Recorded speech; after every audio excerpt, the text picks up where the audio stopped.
Well, good morning to you. Unless you're in the East Coast, then it's noon, and good afternoon to you. Welcome to your next Menopause Morning.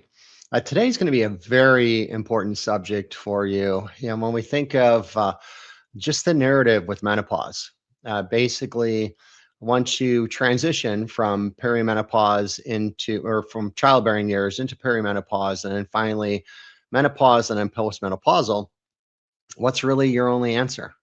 Your only answer is bioidentical hormones. And it's been the news and the narrative on bioidentical hormones has been all over the place for years. It is first it came out, it was the answer to the prayer. Then it was the cause of all the problems, and then there was the narrative was they weren't quite sure on if it was causing more problems or actually solving problems. And then, recently more of the release from the powers that be is that, oh, well, bioidentical hormones are fantastic. And there's there's something that's really important to know about bioidentical hormones. And I'll say number one, if you're using them, I'm going to just tell you that you might have some symptom relief. Yeah, because think about this. If your body has transitioned from childbearing years into perimenopause and menopause, and your adrenals aren't working well, you're going to be deficient. You're going to have some issues. You're going to have a lack of, most likely, a lack of estrogen, a lack of progesterone, and a lack of testosterone. So logically, it makes all the sense in the world to then take estrogen, progesterone, and testosterone, doesn't it? Logically. Yet the problem, though, what I really want you to understand is, and this even ties into an important statistic you've heard me, well, if you watch these every week, you've heard me say this many times.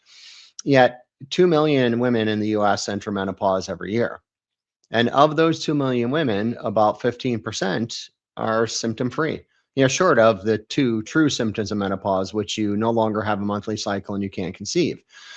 So, what that means is the other 85% of the women are suffering at least mildly, if not moderately, or significantly. And and you know the symptoms, the weight gain, the mood swings, the hot flashes, the sleeplessness, the fatigue, the brain fog, and the list goes on. Yet those symptoms aren't menopause. Those symptoms are going through, making that a transition from childbearing years into perimenopause and menopause with a hormonal system that just isn't working. To recognize that your hormonal system, the way your body has been created and has evolved over time, your hormonal system is designed to maintain perfect hormone balance as you make all these transitions. Recognizing that once you're out of childbearing years, you don't need the same production of estrogen and progesterone, yet you still need it, right? And to understand that the testosterone that you've enjoyed through your life until it wasn't there is that's produced in your adrenal glands, because women don't have testes just like men don't have ovaries, right? So women will depend on their adrenal glands to produce most of their testosterone. Well, then here you come to the point where you're dealing with menopause symptoms. So you get to that age, you make the transition to perimenopause. It's very common that you'll gain maybe 15, 20, 25, maybe even 30 pounds. And you'll probably be dealing with hot flashes, and you're likely going to have less motivation. Like, there's going to be symptoms that you're dealing with, is if you're part of the 85%. And then you go to the doctor, and the doctor does a very basic test on hormones. He looks at your estradiol and your progesterone and your testosterone, and he determines that you're low on all of those. So again, it makes logical sense to take bioidentical hormones. And then you're typically given either creams, patches, or pellets to go under your skin so you can actually enjoy more estrogen and progesterone and testosterone. Now, here's the thing: you could feel better. And awesome. If you feel better, like, everybody wants to feel better. I want to feel better, right? So that makes all the sense in the world, but it's a trap on a level, because while you can feel better using estrogen, progesterone, and testosterone, or any combination of that, which will be determined by your doctor or your practitioner, yet the problem, though, is that you're still not fixing the problem. So I want to show you what I'm talking about with the problem and really how you can fix this from a natural perspective. Yes, let me pull up this. All right.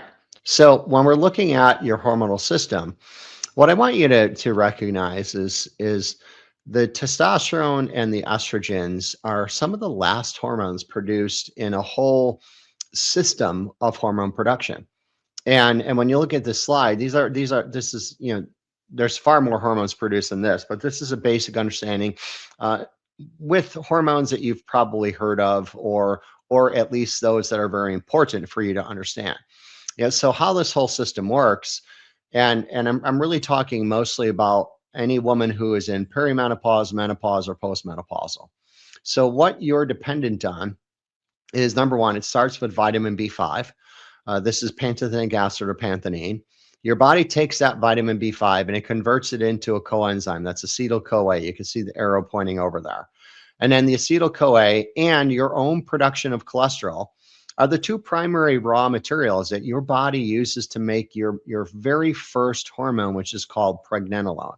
And a way to think of pregnenolone is you could just refer to pregnenolone as the mother hormone of every other hormone, because all of your hormones after pregnenolone, they're not made from raw materials. They're actually conversions from the hormone before it. So you make the mother hormone, and then the mother hormone starts conversion. Now the conversion, it goes straight down.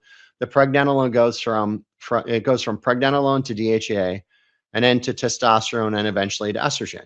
So, and it's just conversions as you go along there. So you start with pregnenolone, you go to DHA, then you convert that to testosterone, then you convert the testosterone finally into estrogen. And then the other side, you go from pregnenolone to progesterone, and then from progesterone into cortisone and cortisol, recognizing that cortisone is your body's natural anti-inflammatory and cortisol is your primary stress response hormone. So all of this is really dependent on how your brain, your hypothalamus, your pituitary, and your adrenals are working synergistically together. And really the foundation of this is really what's going on with the production of the pregnenolone and the pregnenolone. So what I want you to understand here is that if you're taking testosterone and estrogen and or progesterone or any combination of those three, you're not fixing the problem. So let me show you what's going on here with another picture. You see, because what you want to really fix is what's going on, is between the B5, the pregnenolone, and the DHEA. Because if you just take, again, progesterone, estrogen, and or testosterone, any combination of those, you might feel some symptom relief. Some of these symptoms that you have been told are symptoms of menopause might start improving. Maybe the hot flashes won't be as bad. Maybe you'll have a better regulation of your mood. Maybe you'll lose a little bit of weight. Yet the problem is still going on because you're still likely low in progesterone and low in DHEA. So it's more of a symptom care than it is an overall, I'm going to fix what's going on with my hormonal system so I can live without ever taking hormones and just live as my body was already created to live naturally. Like, it's one of those things I always, when I'm working with clients, I'll ask, do you believe in God? And most people will say yes, or they believe in some higher power. So I say, well, do you think that God has designed the female body to fall apart at 50? And that's just simply not the case. Remember that your body is designed to perfectly transition to what we call transitioning through menopause. You're designed to perfectly go from childbearing years into perimenopause, menopause, and postmenopausal, with the only two symptoms being, again, you just don't have a monthly cycle and you can't conceive anymore. All the other symptoms mean that this area in this picture that's circled is not functioning well. And you've heard me talk about this in previous menopause morning chats, where one of the big reasons why this is such a problem for so many women is your life as a woman. As an example, and I might be the only man you'll ever hear say this, your life as a woman is much more difficult than the life of a man. And I know that from working with women for so many years. I mean, I've looked at well over 8,000, 8,137 hormone test kits in my career. And it's a lot of women I've worked with. And what I've recognized on a regular basis is that most women spend their 30 years prior to reaching menopause overworked, overwhelmed, and overstressed. Think about it. You spent a good portion of your life taking care of your kids, your husband, or your significant other, your home. Very often you're involved in your church and community. Oh, and you work a full-time job too, right? So it makes sense as to why there's such overwhelm and overworked and overstressed. And on top of that, when you're living in that level of stress for that many decades, it's highly likely that you've got a lot of other triggers for your hormonal system. You might have problems with your gut. You might have inflammatory conditions. You might have toxicity in your body. You might be dealing with food sensitivity, and kind of the list goes on. So what happens when all of that is occurring? You enter perimenopause with a broken system. You're already low in pregnenolone, you're deficient in DHEA. So when with the lack of pregnenolone and DHEA, once you lose function of ovaries in regard to production of progesterone and estrogen, now your body is dependent on your adrenal glands to keep up the level of estrogen and progesterone that you need. And remember, your adrenal glands were responsible for testosterone even before you reach perimenopause. So there's still that need for your adrenals to produce testosterone. And I see it all the time where women's hormonal system is just, it's not working by the time you reach this state. And then you're going to have problems. Then you're going to have what people are calling and referring to menopause symptoms. But really, those symptoms are not menopause. Those symptoms are entering perimenopause with a hypothalamus, a pituitary, and an adrenal function that isn't working well. So now you can't do what your body is naturally designed to do. Now, and again, then most women will then be told to take, testosterone, estrogen, and progesterone, or any combination of those three. And again, you might feel better, except there's other problems here, is because outside of feeling better, that's maybe about a third of the women who take bioidenticals actually feel better. There's about a third that really don't recognize much of a difference whatsoever. And then there's another third that it's causing significant issues. Because did you know that you can sometimes take testosterone and it can inadvertently and improperly convert into estrogen? And then you can end up with an estrogen dominance, which is a significant risk factor for breast cancer. Did you know that if you're taking an estrogen in a cream, a patch, or a pellet, that might not ever make it into the blood? And for hormones to do their job, they have to be in your blood, because your blood is the transport system for hormones to reach the cells to basically tell your body what to do. But if it's not making it into the blood because you have poor vascular absorption, so a lot of people just don't absorb well through their skin to get these hormones into their blood. Well, if that's the case, then you have to ask yourself a question. If it's not getting, if these hormones, if this estrogen isn't getting into my blood, where's it going? Well, then it's probably building up in your tissue. And again, another significant risk factor for estrogen dominance and a risk factor for breast cancer or many other chronic ailments. And I've even seen it a lot of times where I even had a client that was doing weekly shots of testosterone. And when we looked at her hormone results, she still had almost, basically her testosterone wasn't even measurable. It was so low, but she's getting weekly shots. So where was that testosterone going? And what was interesting there is that testosterone was being inadvertently converted into estrogen. So she's getting weekly shots of testosterone, still not even a measurable amount of testosterone, but an estrogen dominance that was a risk factor. So what I really want you to understand is that, to fix the problem, and definitely if you're using estrogen and progesterone and testosterone, you're feeling a symptom relief, fantastic. But still look at what the problem is so you can fix that along with it. And a lot of times women will ask me, well, do you use estrogen and progesterone and testosterone? And I'll say that I have never used testosterone in with any woman in my clinic.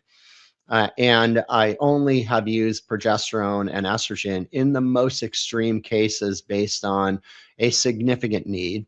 And I would never use a cream, a patch, or a pellet because you don't know if that's even getting into the blood. So I'm always going to use something that you put on your tongue, where you have much more confidence in absorption and movement into your blood. Because remember, that's where the hormones need to be, and you want to make sure that it's getting into the blood so you can get the benefits from the hormones, rather than building up your tissue in your tissue and having risk factors for that. So really, when you look at this,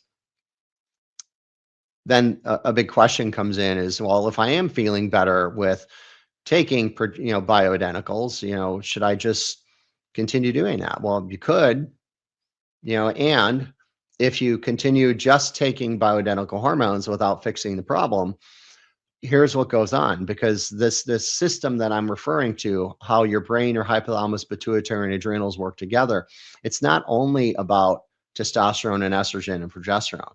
You see, the system is responsible for also affecting the function of your thyroid, the function of your pancreas, your mucosal lining, which is your first layer of defense of your immune system. That's the entire lining of your gastrointestinal system. It affects your regulation of body weight and fat, whether you need to lose or gain weight. It affects your overall uh, metabolism of fats and protein. It affects every level of detoxification in your body. It affects your immune regulation, your pro and anti-inflammatory states. It affects what's going on with cellular energetics, and who doesn't want more energy nowadays. It affects your overall blood sugar balance, which is essential for your brain to function properly. It affects your musculoskeletal health. So this is bone and connective tissue turnover, as well as muscular integrity. And it also affects your overall neural tissue health, which is your quality of sleep and mood, your ability to memorize and learn, and your overall neural connectivity, which is basically your brain and your nervous system, which is the master regulator of everything. So the big question with this is, what if you don't fix the problem? What if you just continue using bioidenticals? Well, again, if you're part of the third, you could feel better. If you're part of another third, it's not making really any significant positive response for you, and you're still not fixing the problem. Or what if you're part of the third, where you're taking bioidenticals and your testosterone is being converted into estrogen? You're not getting the estrogen and or the progesterone into your blood, so it's just building up in your tissue. And now you're living with a significant level of estrogen in your tissue, which again is a breast cancer risk and risk for other chronic ailments in your body and your life. So yeah, what if you just do bioidenticals and don't fix the problem? Well, it's kind of it's rolling a dice, and it's not worth it. Not when the odds are really only a third feel a benefit, but even if you are feeling a benefit, you're still not fixing the problem. And then all those other things that I just mentioned are potentially going awry and will be affecting you at some point, if not now, in the future. And then what if you do fix the problem? You know, and it's one of the things. A lot of women are sometimes concerned, and they'll voice this concern with me that, oh, well, you're going to just take me off of bioidenticals right away? And no, that's not necessarily the answer. I mean, when you're taking a hormone and you've been taking it for some time, your body has adjusted to the use of that hormone. You don't just stop taking a hormone. You know, yeah, we could still start working on the problem even while you're taking those. And then the long-term goal is, again, to fix the problem, get to all the underlying triggers of what even caused the hormone imbalance in the first place, and eventually take no hormones and feel fantastic. Have your lean body back, have be able to sleep well, have great energy, have you know escape the hot flashes, have perfect regulation of your mood. These are all the things that you have the opportunity to do. And I always say it's just basically turning back the clock and feeling young again. And it's not an anomaly. It's not something that shouldn't happen. It's something that you were born to enjoy. It's just that life has kind of left you a little bit behind the eight ball. And now the system that should be supplying perfect hormone balance past perimenopause is not. And the cool thing is, you can test this. When I'm testing hormones, number one, I don't use blood. You could use blood as a reference, as one tool to look at, but blood doesn't give you the complete response, because blood only gives you the hormones in the blood in that moment.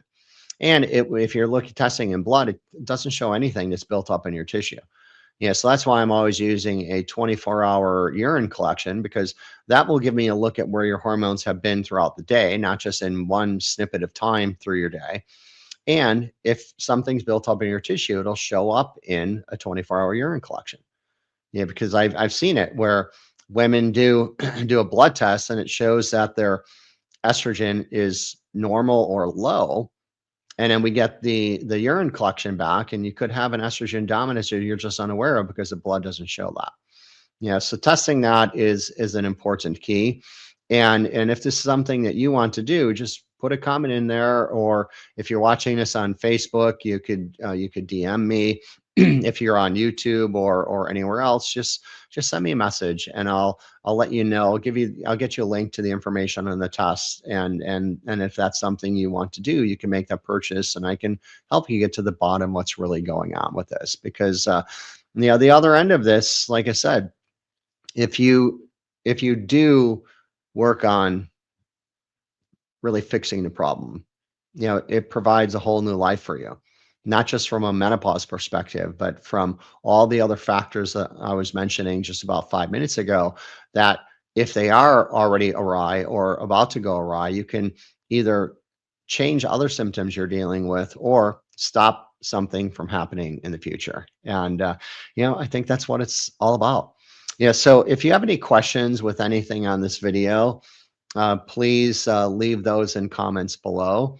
Also, below this video, or if you're watching any of the snippets of this video, in the comments, I will put a link to get my free book, which is called Fat, Fatigued, and Frustrated, which is an action step guide for the foundational things you need to do to turn menopause around. And there, when you get the book, you will go on my notifications for the Menopause Morning. See, every Monday night I send out an email to those that are on the Menopause Morning list, and on Monday I send out as a reminder that we're going to have the Menopause Morning the next day and what the subject line is. So every Tuesday at 9 a.m. Pacific time, I do this generally live, occasionally recorded if I'm in the midst of traveling. Yeah, but I'm doing this live because I'm really committed to giving you the information to really make a difference in your life from a menopause perspective.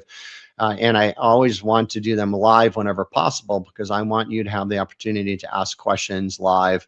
And again, if you've missed this live, you can also put your comments and questions in the comment section below.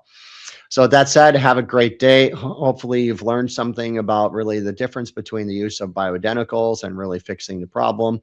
And I look forward to seeing you again next week at, again, 9 a.m. Pacific time, noon Eastern time. Have a great week.